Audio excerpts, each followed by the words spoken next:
Depends क्या आपको पता है कि कैसे जो हमारे इंडिया का पॉलिटिकल सिस्टम है, या फिर मैं बात करूँ पॉलिटिकल रिप्रेजेंटेशन है, वो बांग्लादेश और पाकिस्तान से भी लोअर रैंक पे है। कैसे इसको इम्प्रूव कर सकते हैं, या फिर मैं बात करूँ कि कैसे ABCD अप्रोच जो है वो आपको मदद कर सकती है डायबिटीज़ से क्योर करने में। तो आज इन्हीं टॉपिक्स के बारे में बात करेंगे, साथ ही डिस्कस करेंगे कुछ और करंट अफेयर्स भी। मेरा नाम है Rupendra Shekhawat and I welcome you to this new episode of rock classes. अभी दिवाली हाल ही के अंदर गई है, तो आई होप कि आप सभी ने अपने हॉलीडेज एंजॉय किए होंगे। Now let's back to the studies. आज के जो हमारा टॉपिक है आपको पता है, डिस्कस किया आप लोगों के साथ में। एंड क्योंकि हमारी जो अप्रोच होती है इस पूरी सीरीज़ के अंदर वो ना कि सिर्फ करंट अफेयर्स को पढ़ने की होती है, बल्कि साथ ही में हम बात करते हैं हमारी पर्सनैलिटी डेवलपमेंट पे कि कैसे हम ओवरऑल जो ग्रोथ है हमारी उसको अचीव कर सकते हैं। फिर पर्सनैलिटी डेवलपमेंट जो है उस पर कैसे हम फोकस कर सकते हैं, उसके जाने कि हमारे जो एकेडमिक्स है उसके साथ साथ हमारी पर्सनैलिटी है उसमें कैसे एक्सेल कर सकते हैं।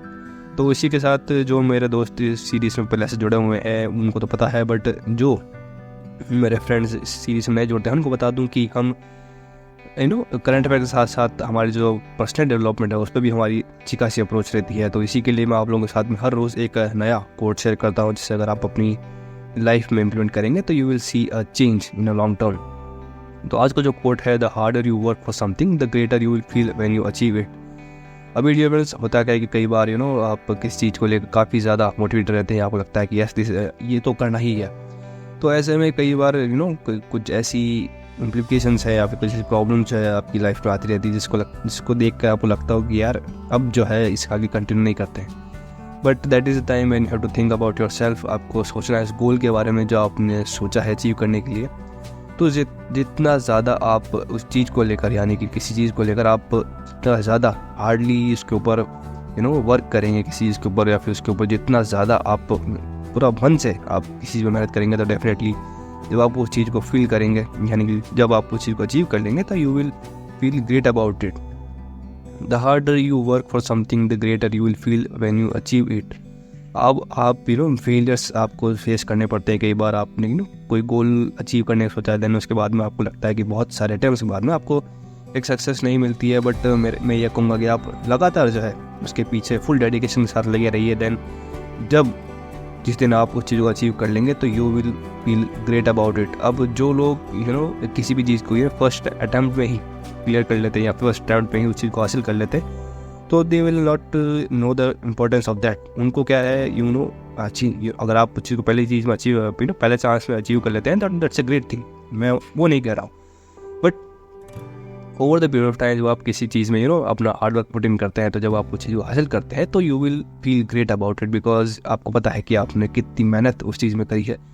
तो डोंट बी अफ्रेड, आप किसी चीज़ से घबराइए मत, just put forward your hard efforts. आप किसी चीज़ के अंदर अपने हार्ड एफर्ट्स लगाते रहिए। Then over the period of time जो है आप चीज़ को हासिल कर लेंगे तो you will feel great about it. तो इससे आपको यही समझाना है मेरा कि कभी भी आप किसी भी चीज़ से डरिए मत, तो just focused your self on one thing. आप किसी एक चीज़ पे फोकस्ड रहिए, एंड देन जब आप अचीव कर लेंगे तो you will feel great about it and don't give up on your dreams. Now let's move towards the question. आज का सवाल है आपके लिए है कि who was the first captain of the Indian women's cricket team. अभी आप में से कई लोगों को जो क्रिकेट एंथुसियास्ट है, अभी वर्ल्ड कप चल रहा है, तो आप लोगों को काफ़ी फैक्ट्स क्रिकेट बारे में पता होंगे, बट इंडियन मेन जो है उनके क्रिकेट कैप्टन रहे होंगे, उनकी भी आपको पता होगा कि वो कौन है। तो ऐसे में ये ज़रूरी हो जाता है कि हम वुमेन्स क्रिकेट है उनको भी पीछे ना रखें और आप उनके बारे में थोड़ी जानकारी प्राप्त करें। तो मैं चाहूँगा कि अगर आपको इसके बारे में पता है तो वेल एंड गुड, प्लीज़ अपना आंसर जो है कमेंट बॉक्स में स्टिक कीजिए। एंड अगर आपको इसके बारे में नहीं पता है तो मैं चाहूँगा कि आप थोड़ी रिसर्च कर लीजिए, दैन उसके बाद अपना आंसर जो है वो प्लीज़ अपने कमेंट बॉक्स में लिखिए। एंड सिर्फ सवाल ही नहीं, इस सवाल का जवाब ही नहीं, मैं चाहूँगा आपका कोई भी सजेशन हो, कोई भी सवाल हो या कोई भी क्वेरी हो, तो उसे भी आप कमेंट बॉक्स में लिख सकते हैं। And I will try to resolve as soon as possible. Now let's move towards articles. आज है 14 November 2023, happy children's day to all, and आज डायबिटिक्स डे भी है। तो आज का जो पहला आर्टिकल है फ्रॉम द हिंदी न्यूज़पेपर वो है enhancing representation for just electoral system. अभी इवेंट्स आपको पता है कि ये जो माहौल है अभी इलेक्शंस का माहौल है काफ़ी ज़्यादा, स्टेट्स के अंदर अभी इलेक्शंस कंडक्ट होने वाले हैं। एंड आफ्टर द 2024 उसमें असेंबली इलेक्शंस हैं वो भी होने वाले हैं। तो ऐसे में अभी जो रिप्रेजेंटेशन की बात हो रही है ना, कि कैसे इतना बड़ा हमारा देश 7th लार्जेस्ट कंट्री है इन पॉपुलेशन वाइज बात करो तो नंबर 1 पे है। तो ऐसे में इतने लोगों को एक साथ गवर्न करना या फिर रिप्रेजेंट करना इतने कम पॉलिटिशियंस के लिए कैसे फीजिबल नहीं है, या फिर क्या इसके पोटेंशियल जो सॉल्यूशंस हैं वो हम डिस्कस करेंगे इस आज के आर्टिकल में। रिप्रेजेंटेशन डिस्पैरिटीज अब यूएसए, पाकिस्तान और बांग्लादेश के जो देश हैं इनके साथ कंपैरिजन करते हुए बताया गया कि कैसे हमारे देश की जो एमपीज़ हैं वो कितने ज़्यादा पीछे हैं as compare to this countries. यानी कि ये जो कंट्रीज़ है यूएस, पाकिस्तान एंड बांग्लादेश, अब इनके अंदर क्या है कि कम पॉपुलेशन को रिप्रेजेंट करता है एक पॉलिटिशियन। अभी there are too few parliamentarians in India leading to limited representation. अब इतनी ज़्यादा वास्ट रिप्रेजेंटेशन है, यानी कि जैसे यूपी की बात करूँ तो यूपी इतना बड़ा एक स्टेट है, लेकिन उसके अंदर मेंबर ऑफ पार्लियामेंट जो असेंबली है उसके अंदर लोकसभा है, मैं बात करूँ विधानसभा है, उसके अंदर टोटल 400 सीटें हैं। तो ऐसे में इतनी कम सीट्स के अंदर इतने बड़े स्टेट की इतनी ज़्यादा पॉपुलेशन को अगर एक साथ रिप्रेजेंट करना है तो that is a difficult task. अब ग्रास रूट रिप्रेजेंटेशन की बात की गई है कि यहाँ पे कैसे डेफिशिएंसी देखने को मिलती है। अब इसके बावजूद भी, क्योंकि आपको पता होगा कि हमारे इसके अंदर एक ग्रामीण लेवल पे जो है, ग्राम लेवल पे भी इलेक्शंस होते हैं सरपंच के लिए, ऐसी चीज़ें हैं, या फिर इस जिम्मेवार को शहरों के तो वहाँ पे भी जो म्यूनसिपैलिटीज़ हैं उनके भी इलेक्शंस होते हैं। तो इतने ज़्यादा नीचे माइनर लेवल पे मैं बात करूँ कि इतने ज़्यादा ग्रास रूट लेवल पे इलेक्शंस होने के बावजूद भी जो रिप्रेजेंटेशन है वो काफ़ी कम है। Despite numerous grass root politicians and local bodies there are significant deficient in representation to raise critical issues and facilitate effective law making.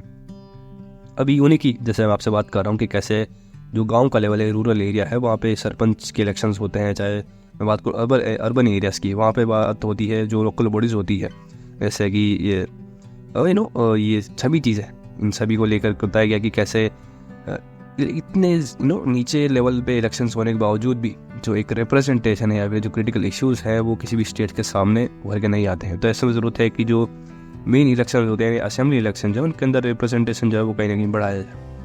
Mall appointment की बात हो रही है। Political system in India suffers from mal appointment where legislative weight is skewed towards citizen of selected states. अभी कुछ states में आपको पता होगा कि हमारे देश के अंदर कुछ 7-8 ऐसे राज्य हैं जहाँ पे लेजिस्लेटिव काउंसिल और लेजिस्लेटिव असेंबली दोनों की प्रावधान है, but most of the states के अंदर सिर्फ एक ही असेंबली है। तो ऐसे में जो मॉल अपॉइंटमेंट है ना, यानी कि कमी जो है पॉलिटिकल सिस्टम के अंदर, उसको कहीं ना कहीं एक हाईलाइट करते हुए देखते हैं। The political system in India suffers from malappointment where legislative weight is skewed towards citizens of selected states. अभी माल अपॉइंटमेंट के कारण क्या होता है कि कई जो क्रिटिकल इश्यूज़ हैं या फिर कई जो लोगों के जो मुद्दे हैं वो खुलकर सरकार के सामने नहीं आ पाते हैं। और ऐसे में क्या होता है कि कोई भी जो स्टेट का रिप्रेजेंटेटिव है वो अपने जो स्टेट्स के जो लोग हैं उनकी जो भी प्रॉब्लम्स है, जो भी शॉर्ट कमिंग्स है वो सामने नहीं रख सकता है। देन उसके बाद में उसके ऊपर कोई ज़्यादा खासकर एक्शन नहीं लिए जाते हैं। इसीलिए जो एक रिप्रेजेंटेशन है वो होना बहुत ज़रूरी है, और जितने भी कम लोगों पे एक रिप्रेजेंटेशन हो, यानी कि अभी हमें बात करूँ कि आप लोगों से कि लगभग 2 मिलियन पीपल के ऊपर एक पॉलिटिशियन है, तो इतनी बड़ी जनसंख्या के ऊपर अगर एक पॉलिटिशियन है तो मतलब उनका जो एक इशू है वो खुल के सामने नहीं आ पाएगा। पोटेंशियल सॉल्यूशन बताए गए कि कैसे डेलिब्रेशन जो है वो एक पोटेंशियल सॉल्यूशन हो सकता है। कि अब डेलिब्रेशन का मतलब होता है कि बाउंड्रीज क्रिएट करना किसी भी चीज़ को लेकर, यानी कि अभी आप में से अगर कई लोग अवेयर है इस चीज़ है कि कैसे बहुत सारे राज्य हैं उनके अंदर जो प्रेजेंट डिस्ट्रिक्ट्स थे उनकी संख्या को बढ़ाया गया है। तो इसीलिए डेलिब्रेशन जो है इसका मतलब यही है कि redrawing electoral boundaries is proposed as a potential solution to restore proportionality.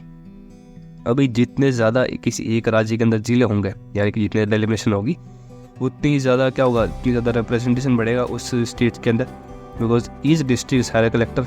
अब हर डिस्ट्रिक्ट का एक कलेक्टर होगा, वहाँ पे एक अलग अलग जो है वो पॉलिटिकल एक चीज़ इम्प्लीमेंट की जाएगी, ताकि हर ज़िले के अंदर अभी जितने ज़्यादा ज़िले होंगे, समझ रहे हैं ना। अब जैसे मान लीजिए अब अपन बैकग्राउंड दे सकते हैं कि जैसे कश्मीर है, जम्मू कश्मीर का एक इलाका है। अब यहाँ पे ये मान लीजिए कि कुछ डिस्ट्रिक्ट है, अभी यहाँ पे एक डिस्ट्रिक्ट है, वो दूसरा यहाँ पे है, तो ऐसे में क्या होता है कि कोई एक बहुत बड़ी पॉपुलेशन को कंट्रोल कर पाना एक पॉलिटिशियन के साथ मुश्किल हो जाता है। अभी इसी डिस्ट्रिक्ट को अगर मैं 2 में बांट दूँ ऐसे करके, तो एक इसका अलग रिप्रेजेंटेशन होगा, एक अलग रिप्रेजेंटेशन होगा। तो जो जनता यहाँ रहती है उनको एक बढ़िया तरीके से अपने इश्यूज जो हैं वो सरकार की तरफ बताने में आसानी होगी।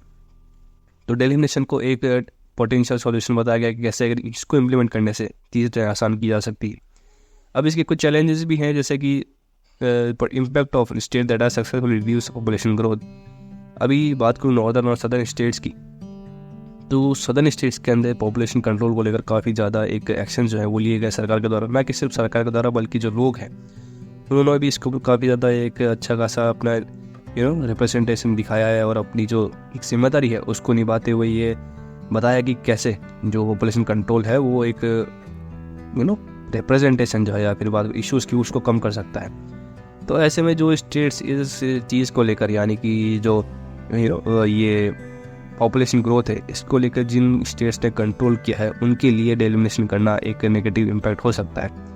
हाँ, जहाँ पे पॉपुलेशन ज़्यादा है, जहाँ पे इतना कुछ खासा पॉपुलेशन कंट्रोल की चीज़ें नहीं की गई है, वहाँ पे डेलिमिनेशन जो है एक जो है पोटेंशियल सॉल्यूशन हो सकता है।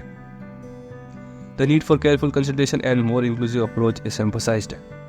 Reforming for electoral system, the electoral system needs reform, promoting federalism to give states a better voice and platform to represent their interest. अब वीडियो फ्रेंड्स, अगर आपको आवाज़ में थोड़ी सी मेरी आवाज़ के अंदर थोड़ा सा आपको लग रहा है कि अप डाउन चल रही है तो डोंट वरी अबाउट इट। भाई अभी आई एम ऑन फीवर, तो उसके कारण आपको आवाज़ थोड़ी डिफरेंट आ सकती है, but don't worry about that. I will try to resolve issues as soon as possible. मैं जल्द ही क्योंकि आपको एक बड़े लेक्चर जो है दोबारा देने की कोशिश करूँगा। Now back to this topic. अब बात की गई है कि कैसे इलेक्टोरल सिस्टम है, यानी कि हम बात करें फेडरलिज्म की, तो फेडरलिज्म होता क्या है कि जैसे हम कहते हैं कि दो सरकारें हैं या फिर डबल रिप्रेजेंटेशन होता है, जैसे लोकसभा राज्यसभा है, तो वैसे ही सभी स्टेट्स के अंदर दो रिप्रेजेंटेशन है, उनकी ज़रूरत है। वही लोकसभा या मैं बात करूँ विधानसभा जहाँ पे है वहाँ पर ज़रूरत है लेजिस्लेटिव काउंसिल की भी। तो ऐसे में बताया गया कि ये एक चीज़ हो सकती है, ये एक सॉल्यूशन जो है वो हो सकता है। अब राज्यसभा का एक रोल हो सकता है इंक्रीज करने में, बिकॉज कंसर्न जो है वो रेज अबाउट करंट रिप्रेजेंटेशन। अभी करंट की जो रिप्रेजेंटेशन है इसको लेकर काफ़ी ज़्यादा इश्यूज़ हैं वो सामने आते रहे हैं, और ऐसे में राज्यसभा का एक रोल जो है वो इम्पोर्टेंट हो जाता है इन सभी इश्यूज़ को रिजॉल्व करने में। प्रोपोर्शनल रिप्रेजेंटेशन जैसे कि पहले से चलता आ रहा है, the proportional representation citing example from Australia and France where voters rank candidates ensuring a clearer majority support। अभी ऑस्ट्रेलिया और फ्रांस का एग्जाम्पल देते हुए आर्टिकल के अंदर बताया गया कि कैसे जो ऑस्ट्रेलिया फ्रांस के अंदर इलेक्शंस होते हैं वहाँ पे एक जब दो पॉलिटिशियंस आपस में एक दूसरे के अगेंस्ट पॉलिटिकली इलेक्शंस में खड़े होते हैं, तो वहाँ पे जो मेजॉरिटी होती है, यानी कि जहाँ ऑस्ट्रेलिया और फ्रांस के अंदर क्या होता है कि अगर कोई भी इलेक्शन लड़ रहा है तो वहाँ पे क्लियर मेजॉरिटी होनी चाहिए। मान लीजिए दो लोगों के बीच में इलेक्शन जो है वो हो रहा है, अभी इस मान लीजिए एक जना जो है वो उसमें मतलब कहते हैं ना मेजॉरिटी में है, तो दूसरा जो है वो कम मेजॉरिटी में होगा। तो वैसे ही जब तक एक फुल जो एक रेशियो बताया गया कि 1:3 का जो रेशियो है उसको अचीव करेगा जब तक कोई लीडर, तब तक उसको मेजॉरिटी नहीं मिलेगी। तो ऐसे में जो मेन मेजॉरिटी है, यानी कि जस्ट आप एक वोट से जीते, ऐसा कुछ ऐसी चीज़ें काम नहीं करेगी, आपको जीतना पड़ेगा। काफ़ी अच्छे खासे वोट जो गैप होता है उससे तभी चीज़ें जो है वो क्योंकि लार्जर रिप्रेजेंटेशन को लार्जर पॉपुलेशन को जो है वो रिप्रेजेंट करेंगे। Increasing the number of states बताया गया है कि कैसे अगर नंबर ऑफ स्टेट्स जो है उसको बढ़ा देंगे तो ये भी चीज़ें एक हेल्प कर सकती है पॉपुलेशन को रिप्रेजेंट करने में। The need for states is advocated comparing the population size of India states to those of US. अब यूएसए के जो मेजॉरिटी यानी सबसे बड़ा जो एक इलाका है, यानी कि मैं बात करूँ सबसे बड़ा जो स्टेट है कैलिफोर्निया, वहाँ पे लगभग 2 मिलियन लोग रहते हैं उस एक स्टेट। अब इतनी ज़्यादा पॉपुलेशन जो है हमारे लगभग 22 स्टेट्स के अंदर है उतनी। तो ऐसे में बताया गया कि कैसे यूएसए का जो नंबर ऑफ पीपल रिप्रेजेंट करते हैं एक स्टेट को, उतने तो कंपेरेबल हमारे 22 ऐसे स्टेट्स हैं जो सेम पॉपुलेशन को रिप्रेजेंट करते हैं। तो ऐसे में ज़रूरत है कि नंबर ऑफ स्टेट्स जो है वो बढ़ाया जाए ताकि लोगों का रिप्रेजेंटेशन बढ़े, साथ ही एनहेंसिंग लोकल डेमोक्रेटिक रिप्रेजेंटेशन। अभी जो लोकल लेवल बॉडीज़ होती हैं जैसे मेयर्स हो गए या फिर सरपंच जो लेवल होता है या फिर ग्रामीण लेवल पे, इन सभी को एक एम्पावर करने की ज़रूरत है ताकि एक बड़े डिसीजंस हैं वो अपने स्तर पर ले सके, ताकि एक बड़े लेवल पे चीज़ों को लेकर ना जा सके एंड चीज़ें जो है वो वहीं पर ही सॉल्व की जा सके।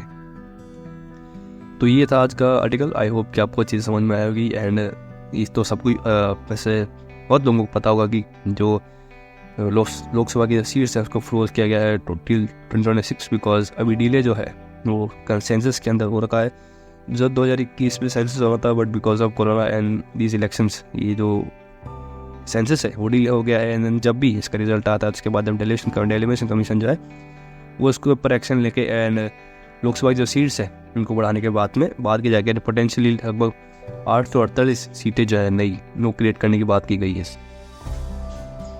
Now let's move towards second article. आज का हमारा सेकंड आर्टिकल है on the world diabetics day, that is understanding diabetes remissions and longevity. अभी मैंने आपसे शुरुआत में बात की थी कि कैसे ABCD अप्रोच जो है वो आपको मदद कर सकती है इस डायबिटीज़ जो है जिसको लो करने में या फिर डायबिटीज़ को एलिमिनेट करने में। अभी एक नई टर्म जो है वो काफ़ी पॉपुलर है जिसे हम कहते हैं डायबिटीज़ रिवर्सल। अभी current trend of claiming the reversal of diabetes and emphasise the need of considers and pro and cons of such claims. अब रिवर्सल जो डायबिटीज़ होता है दोस्तों, इसका मतलब होता है कि किसी भी बीमारी को या फिर डायबिटीज़ की बात करूँ स्पेशली, तो ऐसा है कि जब डायबिटीज़ रिवर्सल का मतलब होता है कि किसी एक व्यक्ति के अंदर जब डायबिटीज़ है उसको रिवर्स कर दिया गया, यानी कि पूरी तरीके से उसकी जो डायबिटीज़ है उसको ख़त्म कर दिया गया है। बट ये जो टर्म है ये गलत इतना ज़्यादा ट्रेंड कर रहा है हमारे ऑल ओवर इंडिया में। बट जो सही टर्म है वो नॉट रिवर्सल बट रेमिशन एक सही टर्म होनी चाहिए। अब जो सीनियर डॉक्टर्स हैं उनका ये कहना है कि scientifically correct term is रेमिशन of diabetes, not reversal. Reversal कोई टर्म नहीं है बल्कि रेमिशन है। अभी रेमिशन suggest a temporary sense of symptoms, not a permanent cure. अभी आपको पता है कि जो ब्लड शुगर लेवल्स है या फिर मैं बात करूँ कि जो डायबिटीज़ है ये एक परमानेंटली एक बीमारी होती है। ऐसा नहीं कि आप इसे एलिमिनेट नहीं कर सकते, बिल्कुल कुछ ऐसे प्रैक्टिसेस हैं, कुछ ऐसे स्टेप्स हैं जिसे अगर आप फॉलो करेंगे तो ये चीज़ें जो है वो काफ़ी कम होने लगेगी। अब रेमिशन जो है वो एक तरीके से सजेस्ट करता है कि टेम्परेरी एब्सेंस जो है सिम्टम्स का वो आपके अंदर आपको एक टेम्परेरी चीज़ों से, यानी कि टेम्परेरी आपको शुगर जो लेवल है इससे निजात दिलाएगा, बट ये भी कोई परमानेंट क्योर नहीं है। तो ऐसे में ऐसे ये कहना कि रिवर्सल ऑफ डायबिटीज़ ये सही नहीं होगा, बल्कि जो सही टर्म है वो होगा रेमिशन। रेमिशन का मतलब है कि टेम्परेली आपने उस चीज़ यानी इस बीमारी को जो है एलिमिनेट कर दिया अपनी बॉडी से, but over the period of time अगर आप शुगर कंज्यूम करते जाएंगे तो बीमारी जो है वापस लौट के आएगी आपके अंदर। तो ऐसी कुछ चीज़ें जो है वो सीनियर डॉक्टर्स ने यहाँ पे बताई गई है। अब आपको पता होगा कि काफ़ी सारे टाइप्स होती है डायबिटीज़ की, बट मेनली कि जो रेमिशन है या रिवर्सल है इसके अंदर बात की गई है कि टाइप 2 डायबिटीज़ के अंदर the discussion primary revolves around type 2 diabetes, acknowledging the various types of diabetes but highlighting the रेमिशन of a की कंसेप्ट। अब टाइप 2 डायबिटीज़ या टाइप 1 डायबिटीज़ की बात करूँ दोस्तों तो लेवल 1 या लेवल 2 की तरह आप इसे देख सकते हैं। अब लेवल 1 के अंदर तो काफ़ी ज़्यादा एक एक्सट्रीम लेवल है जहाँ से किसी को भी बैक कर पाना काफ़ी मुश्किल है, बट ऐसा नहीं कर सकते हैं। लेकिन टाइप 2 डायबिटीज़ एक स्टार्टिंग स्टेज होती है जहाँ पे अगर आप कुछ प्रिकॉशन जो है या फिर कुछ हेल्थ स्टेप जो है अगर वो ले लें तो कहीं ना कहीं आप इस लेवल को जो है या फिर डायबिटीज़ जो इसको कंट्रोल कर पाएंगे। आइडेंटिफिकेशन ऑफ रेमिशन कैंडिडेट्स आप बताया गया कि कैसे जो रेमिशन है उसको आप स्टार्ट कर सकते हैं। अब इसमें से कुछ स्टेप्स हैं जैसे ABCD क्राइटेरिया जो है वो मैंने आपको शुरुआत में बता दें कि कैसे ABCD अप्रोच जो है वो आप मदद कर सकती है डायबिटीज़ कंट्रोल करने में। अब उसमें से A का मतलब है A1C लेवल्स है या फिर बॉडी मास इंडेक्स है, इनको कंट्रोल करना। पेप्टाइड लेवल्स को कंट्रोल करना, ड्यूरेशन ऑफ डायबिटीज़ जो है उसको कंट्रोल करना। E का मतलब है एंथुसियास्टिक अप्रोच। एंथुसियास्टिक अप्रोच का मतलब है कि आप कितने ज़्यादा सीरियस है इस चीज़ को लेकर के आपको इस बीमारी को जो है ख़त्म करना है। तो ये ABCDE अप्रोच जो है A1C लेवल्स को कम करना, बॉडी मास इंडेक्स को अपने कंट्रोल में रखना, नहीं जितनी आपकी बॉडी का हाइट है उस हिसाब से हाइट वेट जो रेशियो है वो आपका सही होना चाहिए। साथ में पेप्टाइड लेवल्स जो है वो सही होने चाहिए। साथ में ड्यूरेशन जो डायबिटीज़ की वो कितने लंबे समय से है, आपको 5 साल 6 साल कितने समय से है, या फिर आप कितने ज़्यादा एंथुसियास्ट है। अगर ये ABCD अप्रोच अगर आप अपनी ज़िंदगी में अपनाएंगे तो डेफिनेटली ये जो डायबिटीज़ है इसको क्योर करने में मदद करेगा। अब लेगेसी इफेक्ट ऑन, अब क्योंकि आपको पता है कि हेरिडेटरी प्रॉब्लम है, ये एक नॉन कम्युनिकेबल डिजीज़ है ये। अब ऐसा नहीं है कि मुझे अगर डायबिटीज़ है तो मैं आपको छू लूँगा तो आपको डायबिटीज़ होगी, ऐसा नहीं होगा। ये है आप इनहेरिट जो है आपकी, यानी आपके परिवार में किसी को अगर पहले से है तो मोस्ट चांसेस हैं कि आपको भी हो सकती है। तो ऐसे में भी short remission is deemed as a create legacy effect offering protection from complication associated with diabetes. अब घबराने की जरूरत इसमें ये नहीं है कि अगर मान लीजिए आपको लगता है कि आपके पेरेंट्स में से किसी को है या आपके ग्रैंड पेरेंट्स में से किसी को दी तो आपको हो जाएगी, ऐसे चांसेस तो हैं, बट आप इस चीज़ को एलिमिनेट कर सकते हैं। कैसे कि आप जो लेगेसी इफेक्ट है शॉर्ट टर्म जो रेमिशन होता है इसको अगर आप ABCD अप्रोच अपनाएंगे पहले से ही तो आप कोई जो चीज़ें हैं यानी कि डायबिटीज़ जो है वो होने के चांसेस काफ़ी कम हो जाते हैं। अगर आप इस चीज़ को पहले से ही अपने जीवन में, आपको चाहे डायबिटीज़ हो चाहे ना हो, अगर आप इस ABCD अप्रोच को अपनाते हैं तो आपके जो डायबिटीज़ होने की चांसेस है वो काफ़ी कम हो जाते हैं। आप ये जो लेगेसी इफेक्ट है उसको काफ़ी कम कर पाएंगे। अब रियलिस्टिक एक्सपेक्टेशन जो है वो क्या हो सकती है? Debunk the claims that everyone with type 2 diabetes can achieve रेमिशन, emphasising that it is more likely specific individuals meeting ABCD criteria. अब ऐसा भी है कि everyone with type 2 diabetes can achieve रेमिशन। अभी मैंने बताया ना कि लेवल 1 लेवल 2 जो है, अब लेवल 2 में आप स्टार्टिंग लेवल पे है, तो ऐसे में अगर आप इस अप्रोच को अपनाते हैं तो आप जो रेमिशन है इस चीज़ को अचीव कर पाएंगे as soon as possible. Encouragement for non remission cases. अभी अगर आप इस चीज़ को अचीव नहीं कर सकते हैं, अगर आप मान लीजिए टाइप 1 डायबिटीज़ में है या फिर टाइप 2 डायबिटीज़ में भी है, तो अगर आपने ABCD अप्रोच भी अपना लिया है और आपको रिजल्ट्स नहीं मिल रहे हैं, तो ऐसे में निराश होने की ज़रूरत नहीं है बिल्कुल भी, बिकॉज द मेजॉरिटी में find long term remission challenging and relapses can be severe. अभी जो इंडिविजुअल्स अचीव नहीं कर पाते इस नॉन रेमिशन को, या फिर जो रिवर्सल है, रिवर्सल तो नहीं कहूँगा, रेमिशन जो एक करेक्ट वर्ड है, अगर आप रेमिशन को अचीव नहीं कर पा रहे हैं तो निराश होने की बिल्कुल ज़रूरत नहीं है, बिकॉज ये ऐसी चीज़ है ना कि आपको over the period of time जो है अपने आप को कंट्रोल रखना पड़ेगा। बिकॉज कहते हैं ना कि आप जितना ज़्यादा अपने हेल्थ के वाइज आप अवेयर रहेंगे, आप जितना ज़्यादा अभी फेस्टिवल सीजन था, तो ऐसे में कई लोग जो है जिनको शुगर की बीमारी हो गई, तो ऐसे में मिठाइयों का कंज्यूम करना थोड़े टाइम के लिए, ऐसा कहना कुछ नहीं होता है। तो ऐसे में ज़रूरत है कि आप एक जो लीनियंट अप्रोच जो है उसको ना अपनाए। You have to be strict on your diet. आप अपनी स्ट्रिक्ट डाइट जो है उस पर रही है, कितना भी एक कुछ भी माहौल हो, त्योहार को माहौल हो, खुशी का माहौल हो, कुछ भी ऐसी चीज़ें हो सकती है, तो ऐसे में आपको अपने आप को कंट्रोल रखना पड़ेगा, तभी चीज़ें जो है वो आपके लिए और आपकी फैमिली के लिए एक बेहतर ढंग से काम करेगी। बिकॉज एज अगर आप एक बार बीमार हो जाते हैं तो you have to suffer and your family as well has to सफ़र।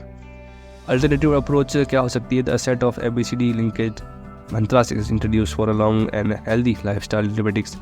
अब ये जो ABCD अप्रोच, जिसके अंदर कुछ एक डेटा जो है वो सामने रखा गया है कि आप इन जो डेटा है इसके नीचे ही रहेंगे तो आप ABCD जो एक मंत्रा है इसको अचीव कर पाएंगे।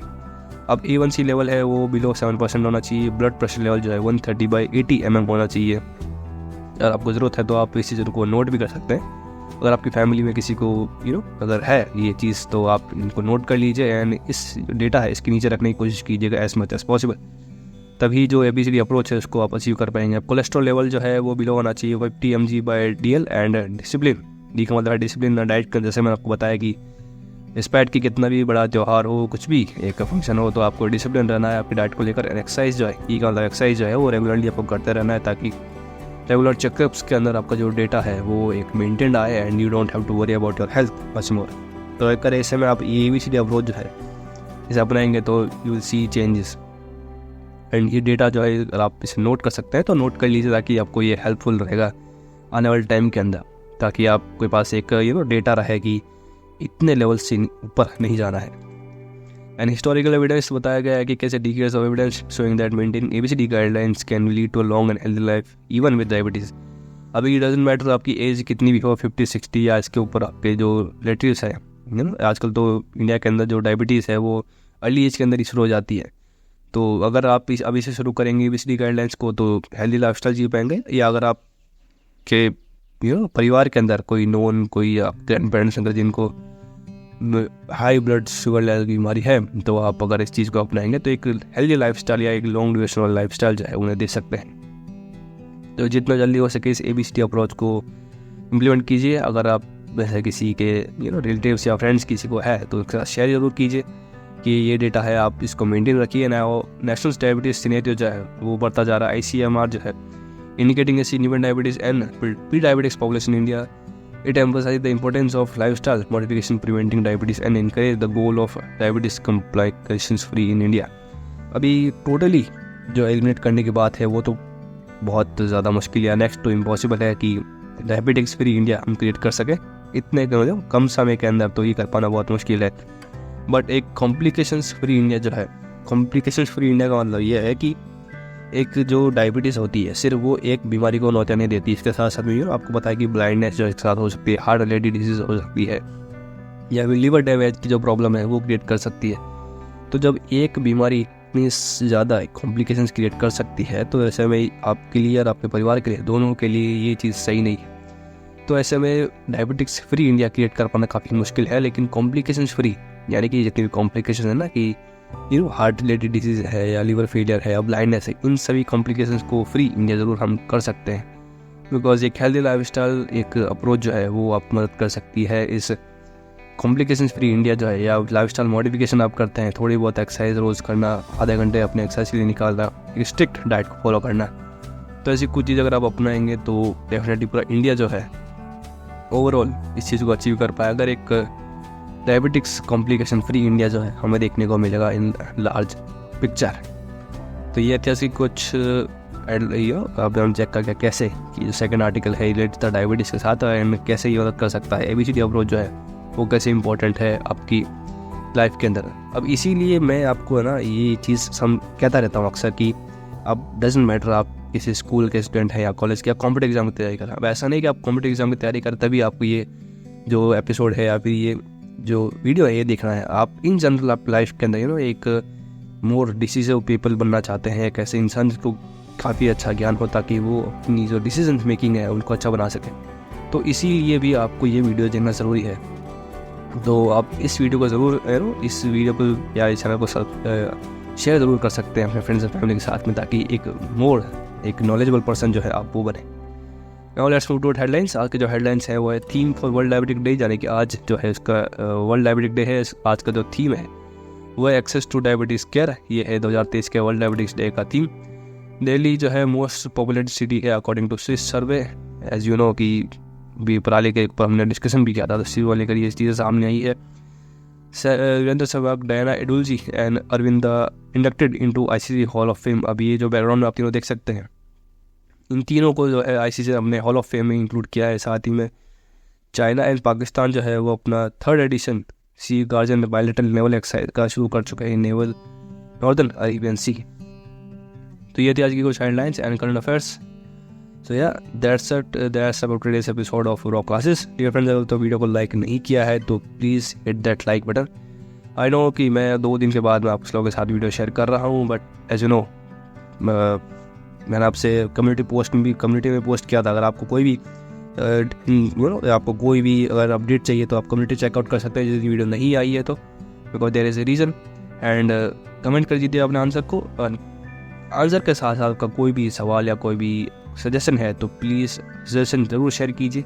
आपको क्या अच्छा लगा, क्या अच्छा नहीं लगा, वो भी शेयर कर सकते हैं। शेयर कर दीजिए इस वीडियो को, बिकॉज एज यू नो आप जितने ज़्यादा इन्फॉर्म्ड रहेंगे, आपके फ्रेंड्स एंड फैमिली जितना इन्फॉर्म्ड रहेंगे वो इतना ज़्यादा अच्छा डिसीजन ले पाएंगे अपनी लाइफ के अंदर। तो शेयर कर दीजिए इस वीडियो को among all your friends and family. Subscribe कर दीजिए चैनल को, सब्सक्राइब नहीं किया है तो बेल आइकन दबा दीजिए for notification, and everyday 8 or 9 AM आपको वीडियो देखने को मिल जाएगी। सो yeah that's it. This is Rupinder Shakaut signing off. Jai Hind, and I'll see you in the next episode.